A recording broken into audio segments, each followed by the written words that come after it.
So we should be broadcasting, which also means we're recording. And now folks are able to join. So we can just give it maybe a couple minutes. Yeah, let's start seeing. There are, I can see about 25 folks already on. Okay. Now I'm not seeing that.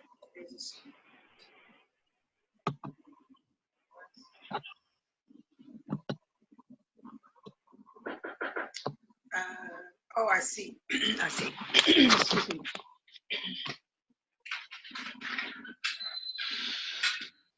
Hey.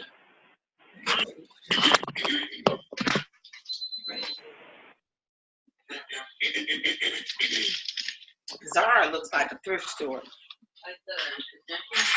And they're trying to put everything on sale, so $5 here, 20. I mean, it looks like eight thrifts. Just people just put bunches and bunches of stuff. Does it? That's what I want to make sure. Red and oh, it does.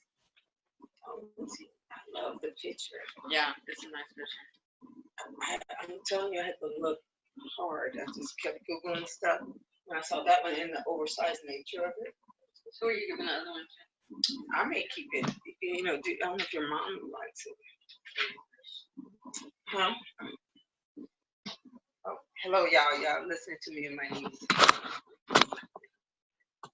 Is everybody there? Hello?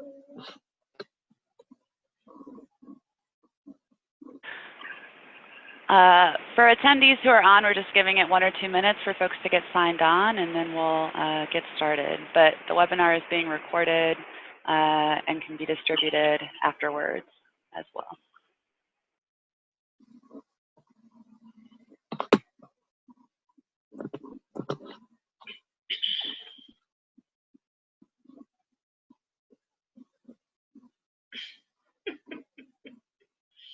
All right, Ebony.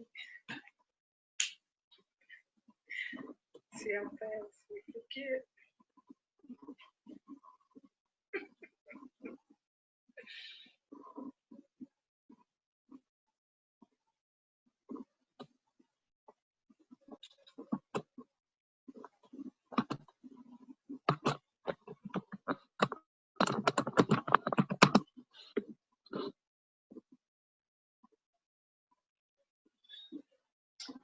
All right. I think we're gonna give it 1 or 2 minutes. Can everybody hear me? I can't tell if I'm being heard. Okay, sweet. Yay.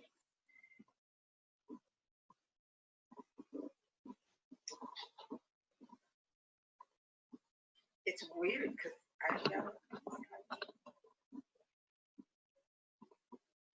Great. Kate, just send me a message when you want me to start. I see people coming on. Hi, Teresa. We got Janet.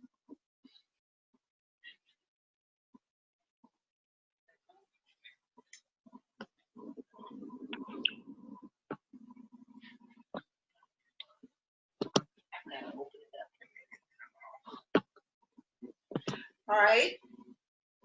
It is 6:04, and Kate, if you're okay, I'll get started and just kind of give. Yeah, that sounds good. Okay. Well, first of all, welcome everyone. My name is Benita Ray. I live here in Houston, Texas. I happen to work for Legacy Community Health, but I am a woman living with HIV activist and part of the Positive Women's Network as well. So I really, my name is Benita Ray, if I didn't say that. I want to thank you all for taking the time to participate in this webinar, and thank you for taking the time and your willingness to participate. I know everybody has a busy schedule, so let me get started. The purpose of this webinar is to provide an introduction or overview to the concept of HIV criminalization with a focus on Texas-specific kinds of the things that are going on in Texas. Well, we will talk about criminalization at the big picture criminalization, but then, kind of hone in on Texas. The reason for this webinar, or the genesis for starting this, was to provide an introduction to provide a HIV criminalization introduction to members of our Texas chapter of the Positive Women's Network USA. It is for us in Texas, in our PWN chapter, HIV criminalization is not only our national campaign, our statewide campaign that we're working on. We also were just fortunate enough to receive a positive organizing project grant from AIDS United to support increased leadership of people living with HIV. And so we are going to be, over the next 4 to 5 months, some of the women in our Texas chapter will be giving trainings to other people living with HIV in 5 chapters in Texas: Dallas, Tarrant, Harris County, Bell County, and Wood County. And so over the next 5 months or so, we'll be holding trainings in those counties. And some of the issues we're going to be talking about one of the issues will be HIV criminalization, but we'll be having a number of training topics with our goal of increasing the leadership of people living with HIV. So for those already in the field, you're serving on planning councils or CABs or on other kinds of advisory bodies, or want to better participate and get your voice at the table. So we want to help prepare you, better strengthen your leadership.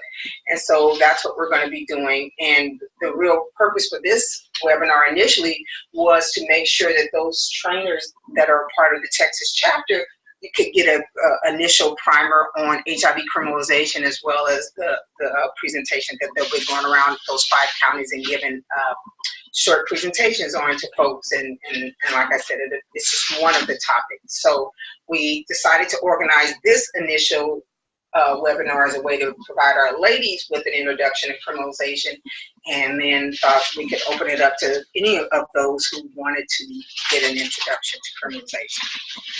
So if you are a person living with HIV in Texas, please reach out to me after this webinar, Vanita_Ray@yahoo.com. If you're interested in knowing where some of those trainings are going to be and you want to be a part of it, you want to get into leadership and advocacy in Texas, we'd be happy to do that.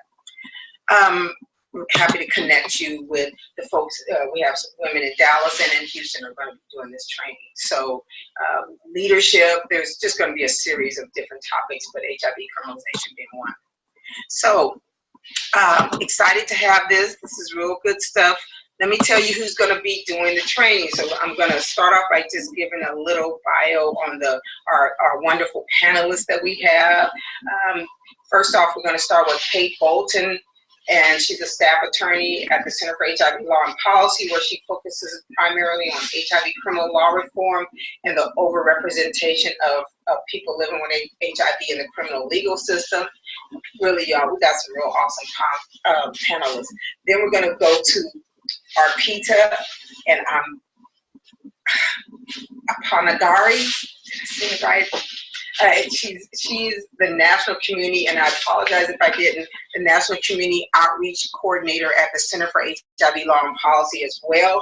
She works mainly with state advocates on building coalitions focused on modernizing the HIV criminal laws in their state. And then last but not least, we're going to end up with Tammy Hott. Tammy leads efforts has led efforts in Iowa to modernize their HIV-specific statute in 2014, and currently she's the organizing and training coordinator in HIV is Not a Crime 2 Training Academy. She's the training coordinator and HIV is Not a Crime 2 Training Academy for the Cyril Project. That's what I was trying to get. So we have some awesome presenters. The way that we're going to do this is if you have any questions, we ask you to begin to put them in the chat box, or once the ladies finish, you know, you can, there's a raise your hand feature, or we'll start back through the chat box and answer questions. So they're not going to stop for questions going through, but please just start listing your questions in the chat box, or be prepared to raise your hand at the end. We hope to leave 15 to 20 minutes for questions at the end. So without further ado, thank you again for being here. I'll turn you over to our awesome panel, and Kate, I believe you're starting off. Yes, good evening, everyone. Thanks so much for the introduction, Benita. We're really glad to be doing this webinar, and it's been great partnering with CIRO and PWN to put it together. So as Benita sort of described, the first half of this webinar is going to focus on explaining what HIV criminalization is and why we advocate for reforms in the area of HIV criminalization. I'm going to spend some time on Texas specifically, what the law is there, what prosecutions look like there, and then I'm going to close with an example of a recent success in California, which reformed its law in October 2017. And then Tammy and Arpita are going to be talking more about reform efforts and organizing at the ground level and how you can get involved in this really important work. So that's sort of what I've just outlined here. The Center for HIV Law and Policy is a resource and advocacy organization that focuses on advancing the rights of people affected by HIV. And we do that in a number of ways, such as resource creation, technical assistance, but also state and national level advocacy. And the Positive Justice Project, or PJP, which is housed within the Center for HIV Law and Policy, is a national movement to end HIV criminalization. And as part of that work, PJP engages with state advocates in a number of states who are working to reform or modernize their laws. So what is HIV criminalization? Well, put most simply, it is the arrest, prosecution, and imprisonment of people living with HIV for things that would ordinarily be perfectly legal or only a minor crime for someone who has not tested positive. So the idea is that you have otherwise identically situated individuals, but HIV status is used on its own to justify imposing unique and discriminatory burdens on people living with HIV.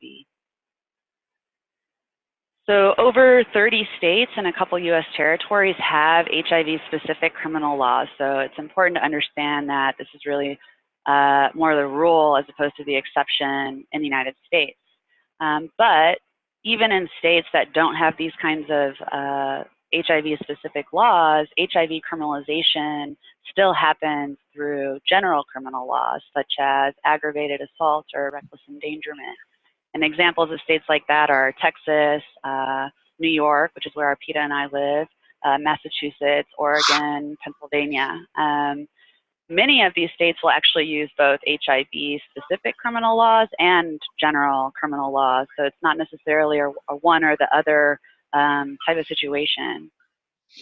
In terms of what kinds of things are targeted under these laws and prosecutions, there are a couple main categories. So first, and probably what most people have heard about or are familiar with, is consensual sex that happens without prior disclosure of HIV status. And it's important to understand here that the sex is usually going to be defined really broadly to include things that pose no or low risk of HIV transmission, like sharing a sex toy or oral sex. The second main category is spitting, biting, or other modes of exposure to bodily fluids, including things that are not known to transmit HIV, for instance, urine.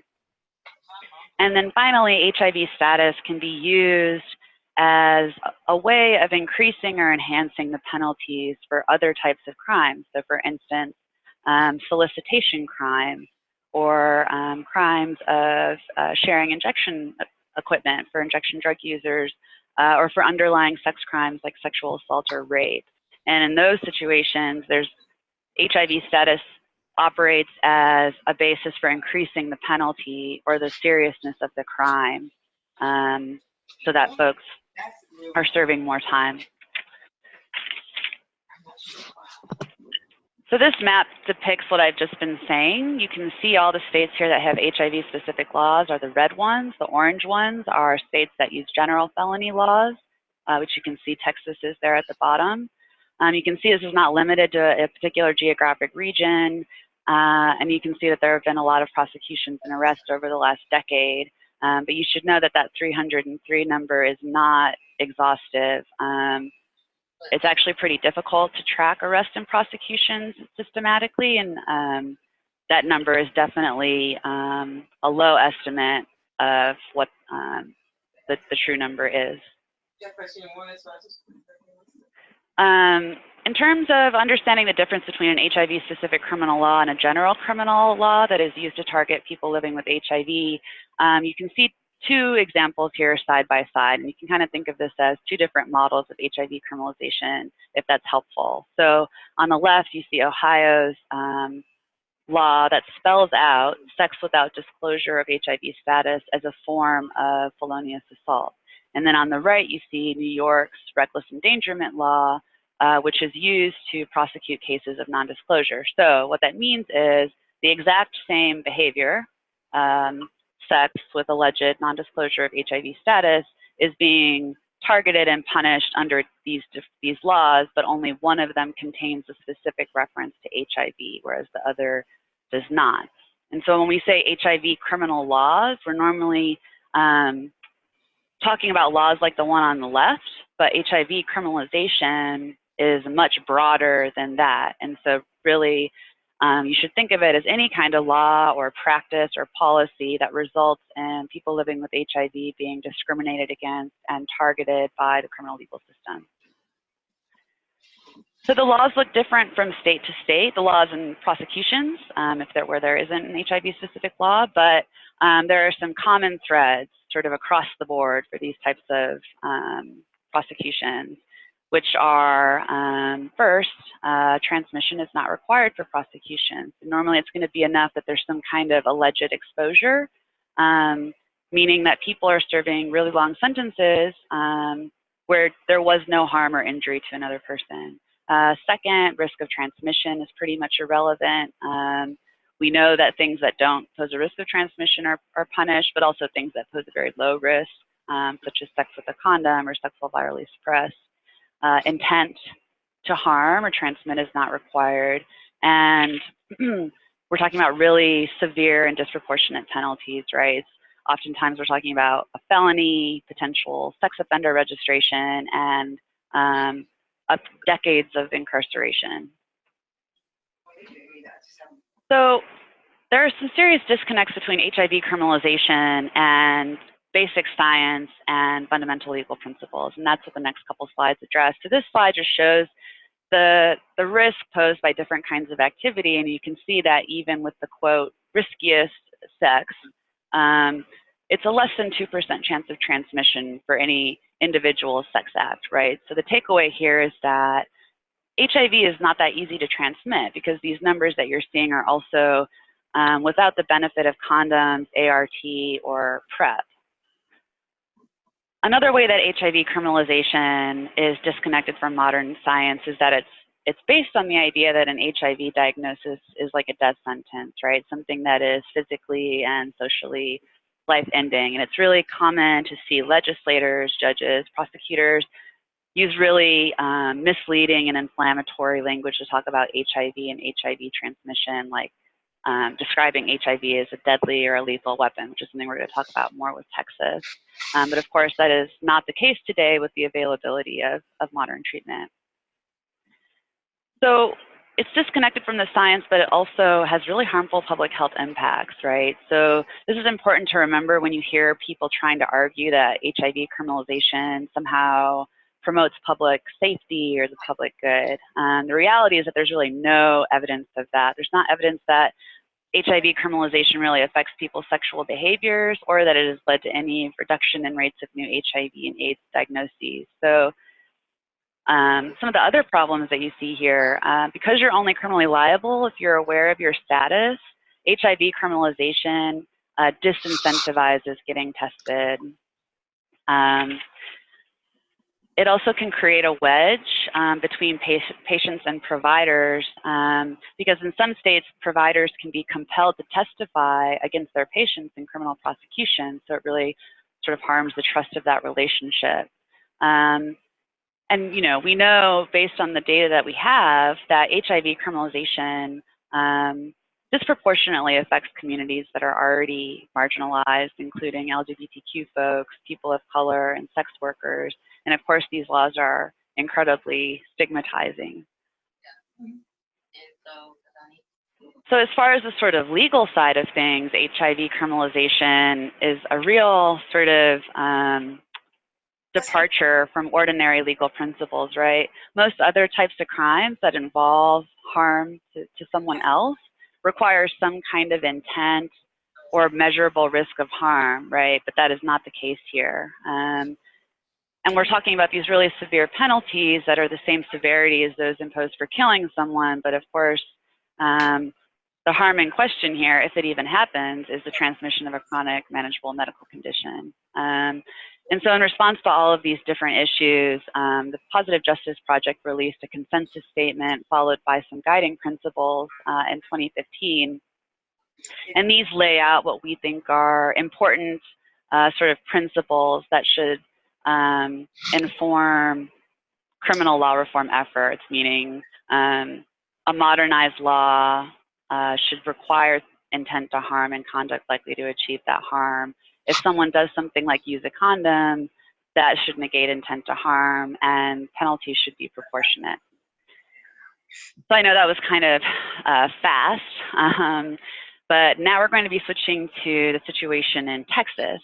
And as I mentioned earlier, Texas is a state that relies on general criminal laws to target people living with HIV rather than an HIV-specific law. And it's often used as an example to show the dangers of full repeal as a strategy, since it's a state that used to have an HIV-specific exposure law, but it eliminated that law in 1994. But of course, that didn't stop HIV criminalization, as you're going to see. So the laws that are used to target people living with HIV in Texas are aggravated assault, which is assault that is committed with a deadly weapon or that causes serious bodily injury.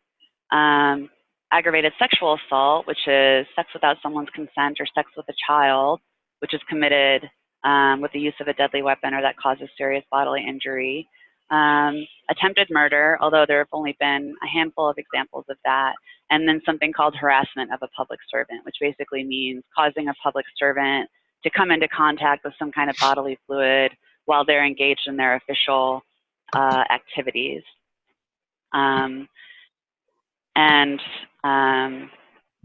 There are some good examples of that maybe we'll have time to address in the questions. I just want to make sure that we cover the basics of the law. So what are the types of activities that can be prosecuted using these different laws? It's the same ones that we've been talking about, right? So sex that occurs with alleged non-disclosure of HIV status, spitting, biting, and other types of exposure to bodily fluids. On this question of aggravation, so what does aggravation mean? That just means there's some kind of factor or aggravator that is used to make a crime more serious. So when it comes to assault or sexual assault, HIV is the aggravator because HIV itself is characterized as a deadly weapon, or HIV transmission is characterized as a serious bodily injury. So when you have one or both of those things, you tack that on, and that can become then aggravated assault. And I should say most of the prosecutions that at least we're aware of that have happened in Texas are under assault or sexual assault. And so this table here just sort of lays out the details of those a bit more. So you can see the difference in penalties here. So assault, which is ordinarily a misdemeanor crime with a maximum of 1 year in jail, can be elevated to aggravated assault on the basis of HIV status, which is a second-degree felony that can be punished by up to 20 years in jail. And things that can fall into this bucket are sex without disclosure, spitting, biting, other types of exposure to bodily fluids. I should say that a lot of the crimes or prosecutions around sex have been applied where transmission did occur, but there's nothing suggesting that simple non-disclosure on its own without transmission could not be prosecuted. And then on the other side here, you see sexual assault, which is a felony standing on its own, but can be elevated to the highest level felony if a person is living with HIV with up to life imprisonment. And based on our research and what we know about prosecutions in Texas, this has primarily been applied to men, but again, there's no reason it couldn't be applied to women or isn't applied to women as well, but just something to kind of note. Scuffles with law enforcement are sort of the other big area where we see these types of prosecutions. So the basic situation is if you commit an assault against a public servant, it's an even more serious felony. So it's a first-degree felony that can be punished with up to life imprisonment if you assault a public servant. So any kind of interaction with law enforcement or with emergency responders can suddenly become aggravated assault if a state employee claims that they came into contact with the saliva or blood or something else of a person living with HIV, right, which is treated as a deadly weapon. And finally, we see HIV status being used to support prosecutions for this crime, harassment of a public servant. And the pattern here is that there's some kind of scuffle with police or emergency responders during which they come into contact with someone's blood, semen, urine, feces, whatever it is. And where they might not ordinarily pursue prosecution because maybe it was only a minor contact or it was clear from the circumstances that that person was experiencing a mental health crisis, when they discover that a person was living with HIV, then they pursue essentially a full court press on those criminal charges. And Benita and I worked on a case about a year ago, I think it was, where a woman was charged with 4 different counts of this crime, meaning up to 40 years of prison time, because she allegedly spit at first responders during a mental health crisis. So it's a serious problem with really extreme penalties.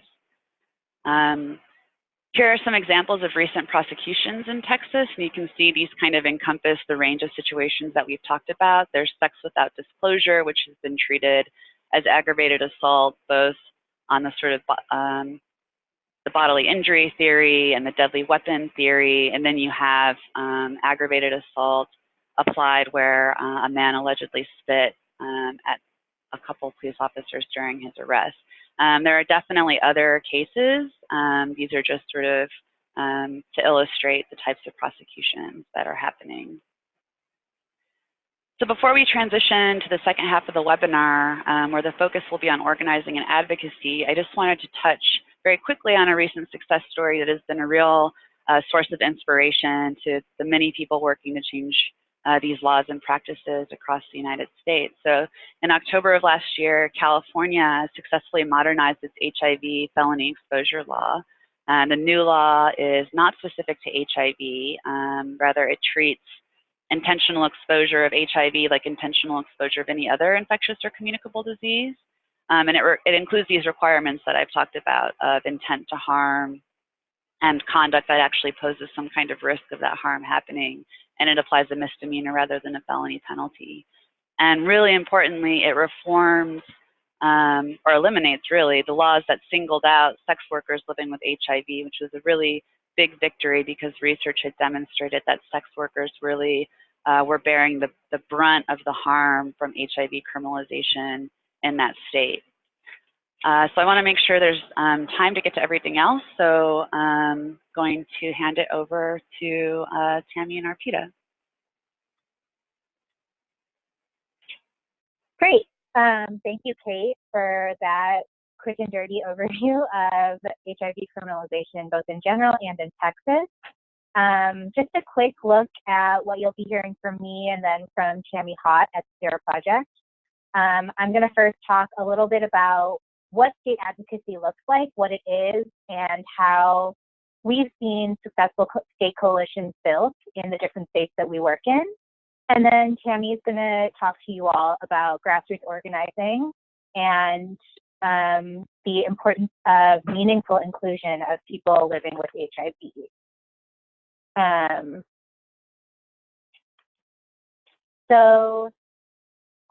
This is a quick picture of what HIV criminal reform advocacy looks like in the United States.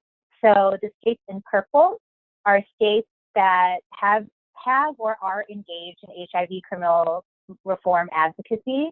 And the states in green are states that have passed a modernized law.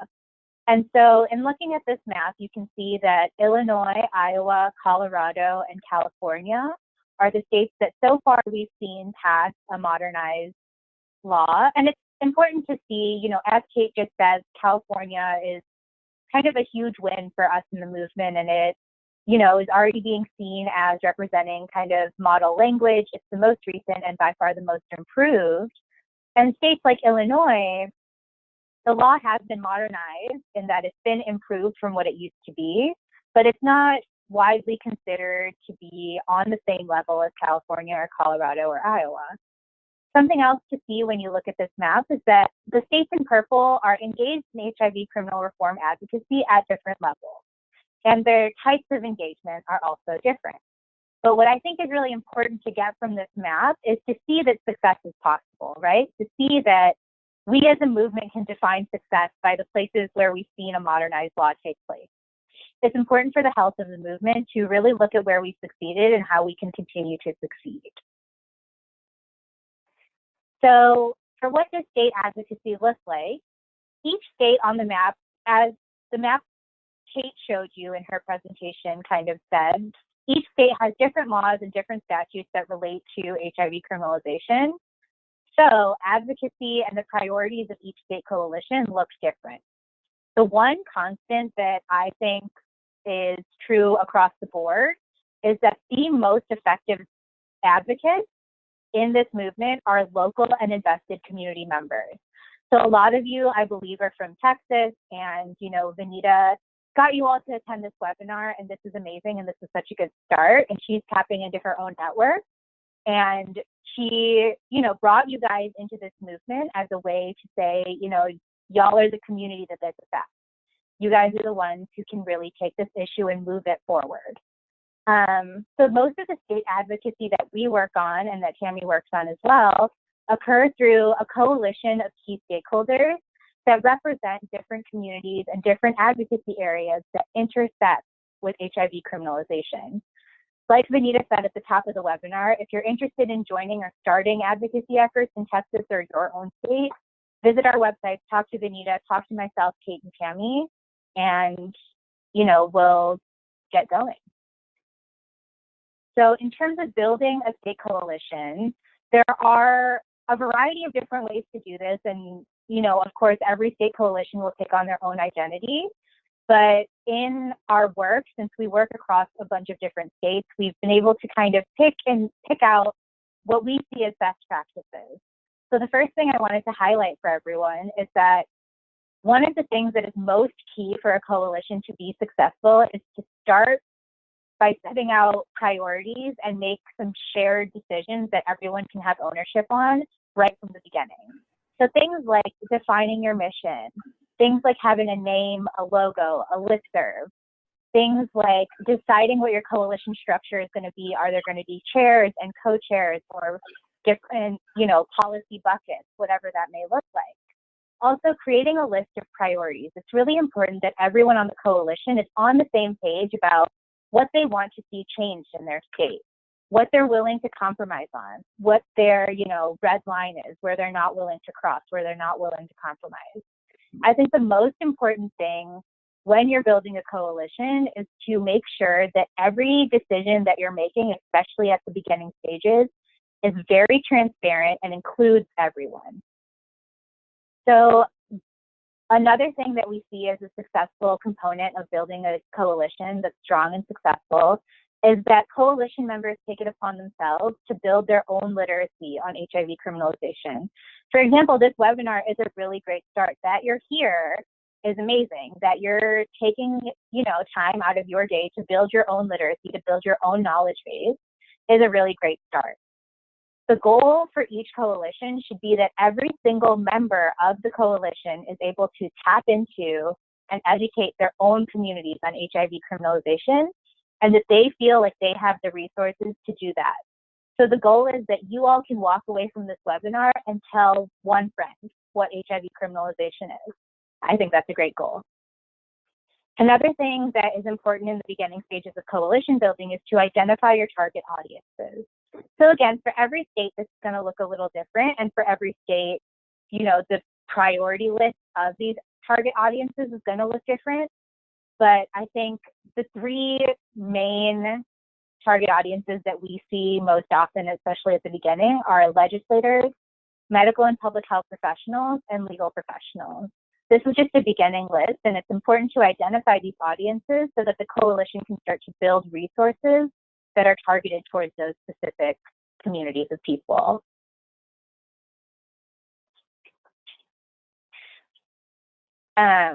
So the last thing I want to talk to you all about in building a coalition is asking yourselves who is at the table and who should be at the table. Something that I really want to stress is that intersectionality is absolutely key to building a coalition that can be responsive to the needs of people living with HIV in your communities, and specifically to address HIV criminal law reform. HIV criminalization is an issue that touches on a whole host of social justice movements. I've listed, you know, some here, and the list continues, but a lot of times people will make the mistake that HIV criminalization is an issue that is very narrow and maybe only touches LGBTQ rights or only touches criminal justice.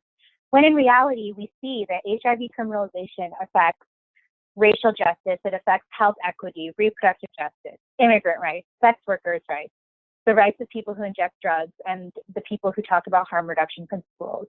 All of these people should be at the table when you start talking about HIV criminal law reform in your own state. The reason for this is the broader the coalition and the more diverse the perspectives that are brought to the table, the more, you know, open your pathway to success can be.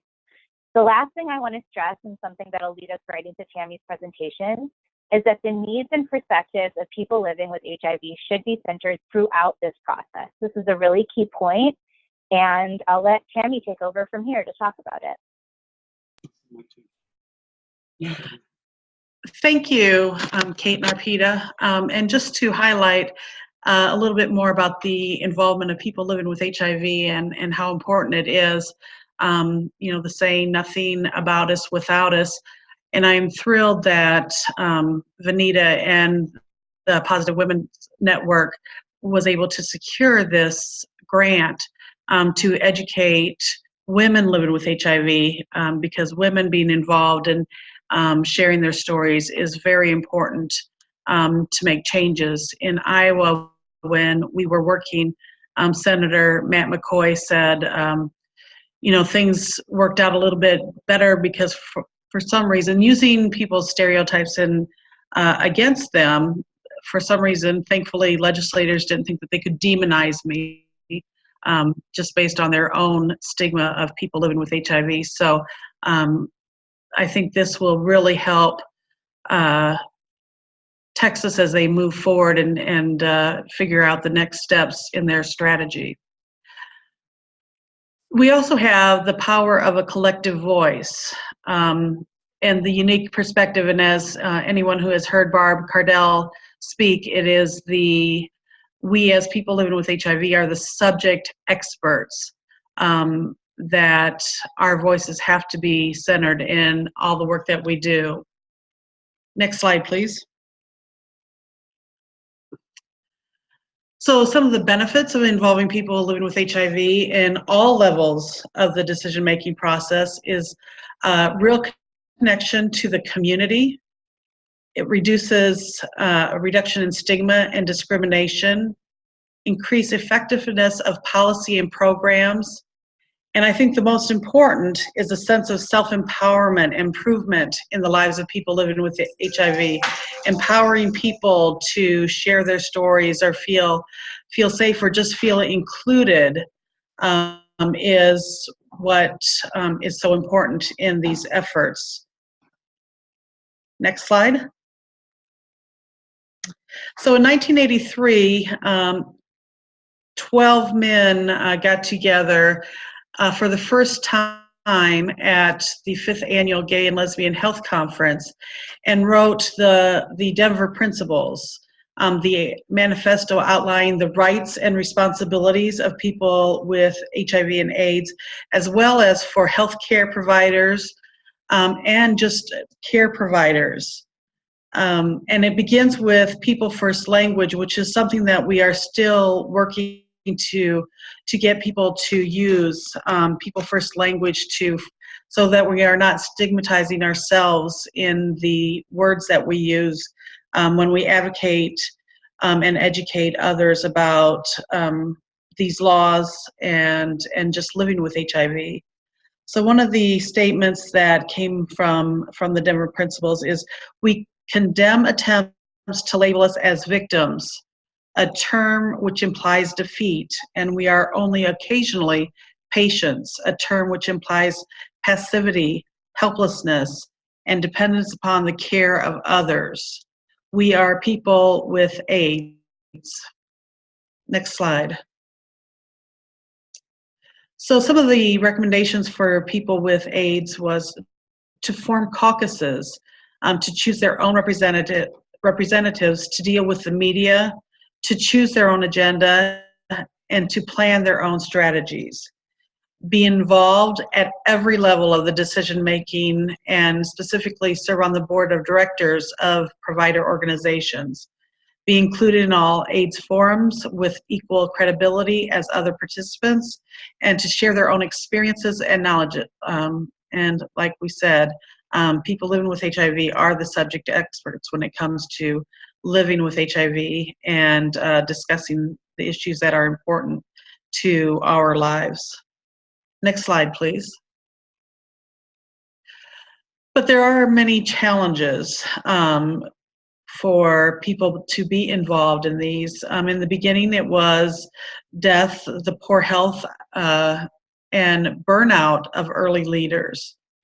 The early movement was dominated by white gay men. There was very little leadership of people of color, women, people with trans experience, sex workers, and others who are often not visible in the movement, then and now. The growth of funding and pressures of professionalization often decrease community engagement. I believe that is one of the things that we are definitely experiencing right now in the community, and why having networks of people living with HIV and creating these networks again, as Texas has done, is so important for these efforts. There's also the commitment to people living with HIV, and leadership faded as the demographics shifted, as well as after the antiretroviral therapy medications became available and people are living longer, healthier, normal lives with jobs, working 40 hours and trying to do advocacy on top of it, is a challenge that many people in the community are feeling and dealing with at this time. Next slide, please. So success, people living with HIV must be in the decision-making process, and when we are talking specifically about legislators and modernizing or reforming laws, at committee meetings to testify.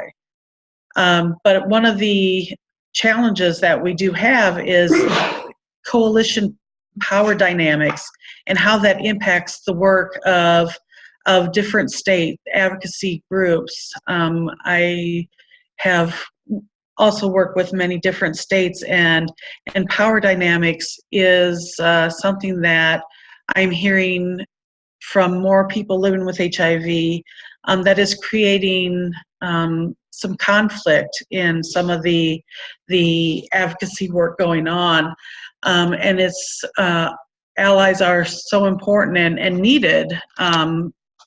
But we also have to make sure that they also realized the importance of people living with HIV. One of the problems that we had in Iowa when we were working to modernize our law was not being invited as a person living with HIV when the Senate, when the committees were meeting. And when asked how many people living with HIV testified at one of the first committees, we were told that nobody living with HIV had testified that day.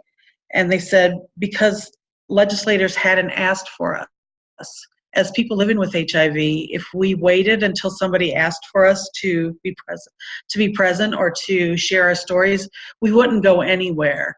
So as advocates, and fully trust that Vanita leading the efforts and the charge in Texas, along with the other women from the Positive Women's Network, this will be something that is centered and focused, realizing that our voices have to be heard, and we have to, if needed, fight our way to that table to share our stories, because we don't give permission to anyone else to share our stories. If they are to be shared or told, we are the ones who need to be there to share them. And I believe that is the last of my slides, but I wanted to thank you for this webinar, and am thrilled to see the work that the PWN chapter in Texas will be doing throughout this grant period. Wow. Great, thank you, Tammy. And so we're gonna try and devote all 15 minutes to your questions. So I want to get straight into that. The first question that I'm seeing is, what are the 6 states that have the sex offender registry as a component of their HIV criminal laws? So Kate has pulled up the map here, but the states themselves are Ohio, Tennessee, Louisiana, Arkansas, South Dakota, and Washington. And to really quickly address, a couple of you have asked about being sent the slides. A recording to the webinar will be available, and all the people who registered and attended the webinar will be getting that via email tomorrow. So yeah, they'll be available in that way. So I see a question from Allie. How can coalitions reach out to people living with HIV? She's a student in Iowa State, and they've had trouble connecting with people living with HIV. Tammy, I don't know if you or Benita want to field that question. Well, one, Allie, I can just email me. My email address is Tammy, T-A-M-I, period, H-A-U-G-H-T at theroproject.com. I'll type it into the chat box. I am in Iowa, the president of Positive Iowans Taking Charge, which is our network of people living with HIV in Iowa. So I can definitely connect you with people who live in the Ames area, and would love to talk with you. Vanita or Tammy, do you want to address kind of the larger question about reaching out to people living with HIV as a person who's wanting to start a coalition, or for example in Texas, if they want to reach into their own networks, if you guys have any advice in that way?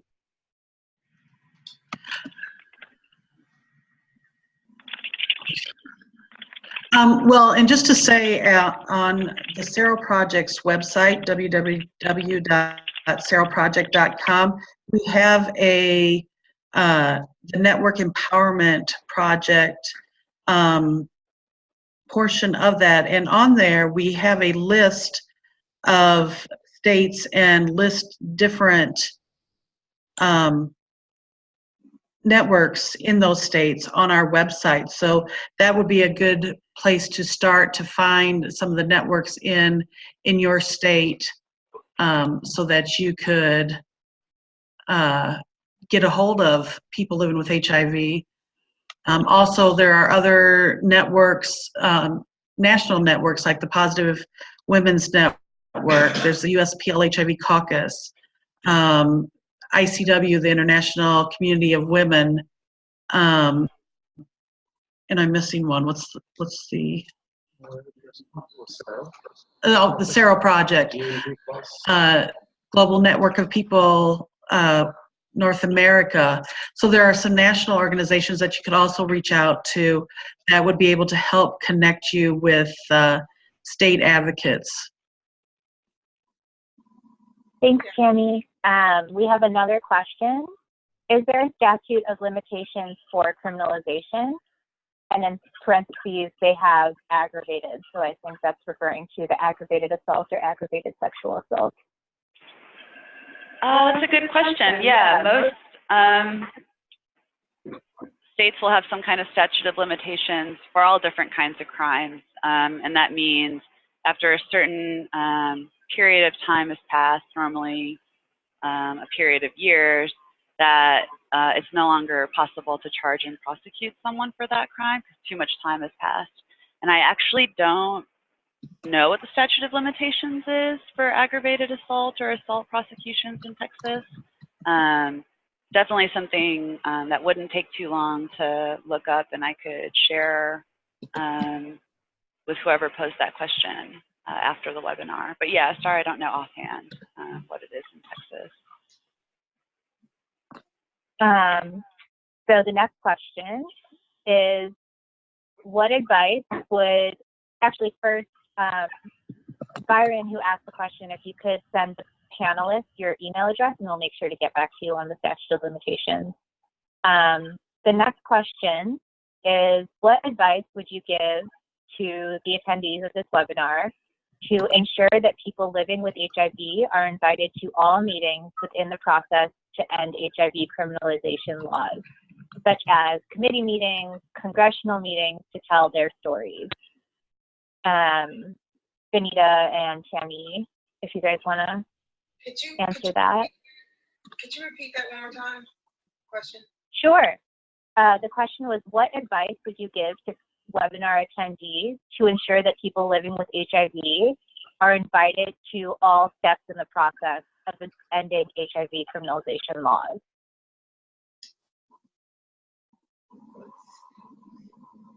Vanita, did you want to go, or I can? Go ahead, and then I'll add to it. I think you might have. Okay, thanks.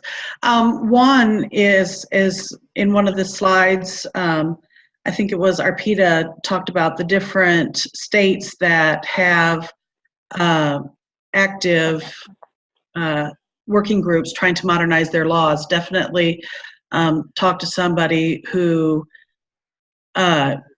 is in those working groups, and either the Sero Project or CHLP can connect you with the working groups, and then just participate in the calls and demand from whoever is leading it that people living with HIV, and reminding the importance of people living with HIV to be on those calls and to be at those meetings. You can also sign up on your state's legislative page to get email alerts when there is if a bill is introduced that mentions HIV, and then you'd get alerts if there was a committee meeting. I know in Iowa they had to give at least 24-hour notice before they could have a committee meeting, so that the community members were aware of that, well, at least before the end of session when all rules go out. But signing up on your state legislative alerts so that you know when something is coming up, but getting involved in the different state efforts to modernize your law, and then just demanding your place at the table. Great. So the next question is, as we are now seeing a more visible trend with people of color getting harsher sentences in general, are there statistics or anything else showing that the same trend is happening with people living with HIV? The question asker asks, being a minority who wants to be able to go out and educate people in minority communities. So I think I understand the question as,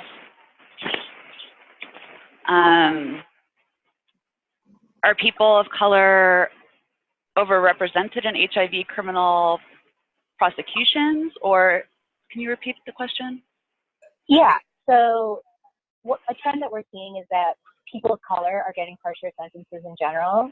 That's kind of like one of the goals of sentencing reform, is to ensure that that racial disparity is not exacerbated. But are there statistics that show a similar trend of people with color living with HIV getting harsher sentences or getting more criminalized more often? Got it. Yes, definitely.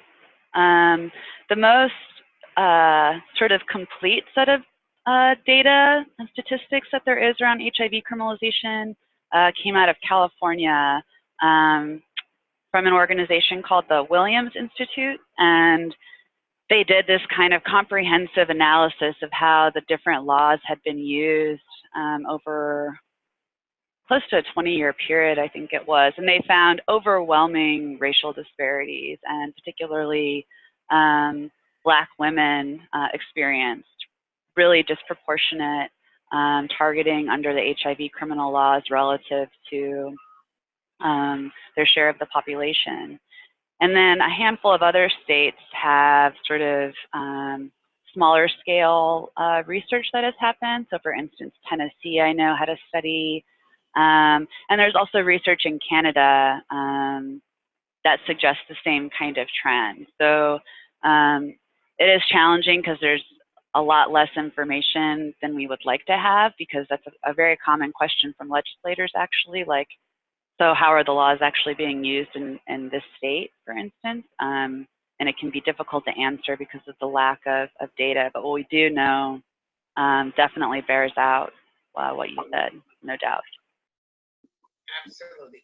The same. Great. The same. So the next question is, how can local and state working groups become part of this more national conversation?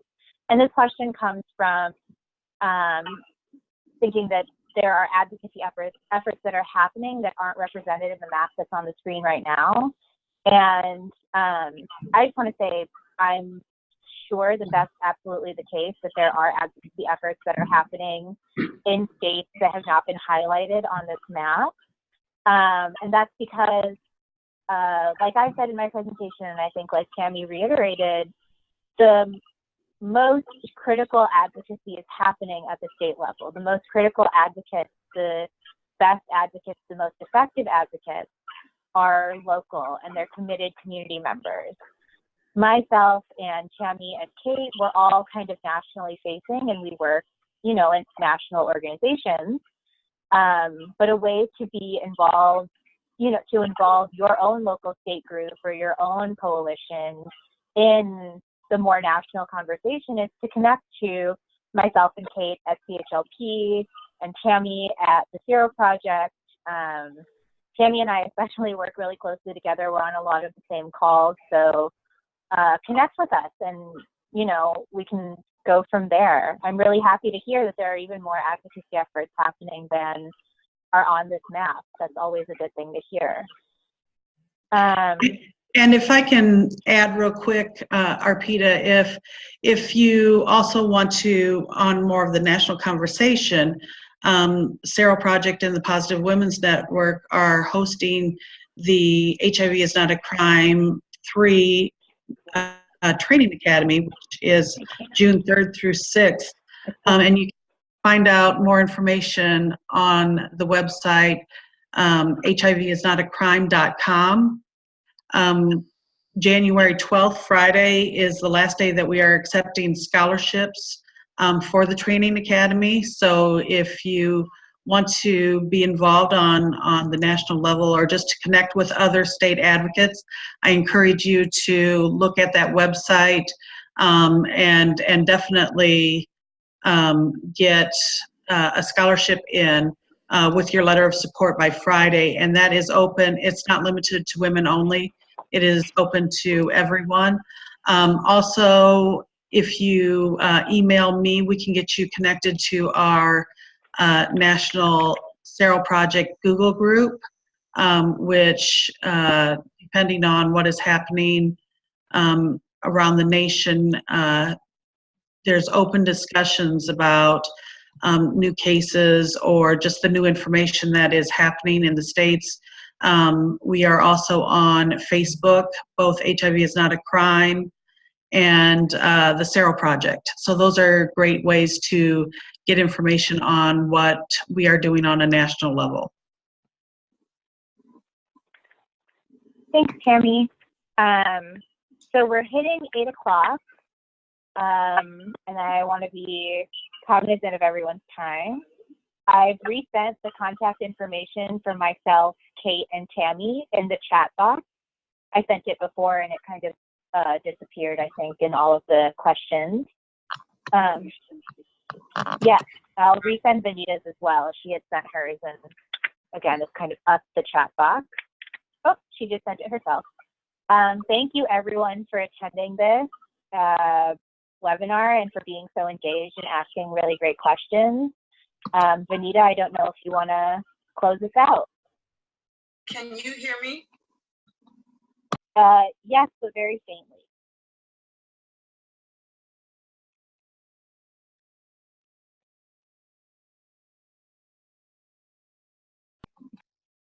Vanita? Can you hear me now? Yes. Okay. All right. I want to thank our panelists for their really great presentations. I thank you, Kate, Arpita, Tammy. We talked about what the law is, working in coalitions, and the need for people living with HIV involvement in this process. So thank you, ladies, for that. I thank you, everyone else who joined us, for your time. You've got contact information. Please reach out to us if you're Texas-based person living with HIV. Reach out to me. I will connect you with the right people if one of these trainings is something you know others that would. So I truly appreciate all your time, and thank you. Have a good night, everyone.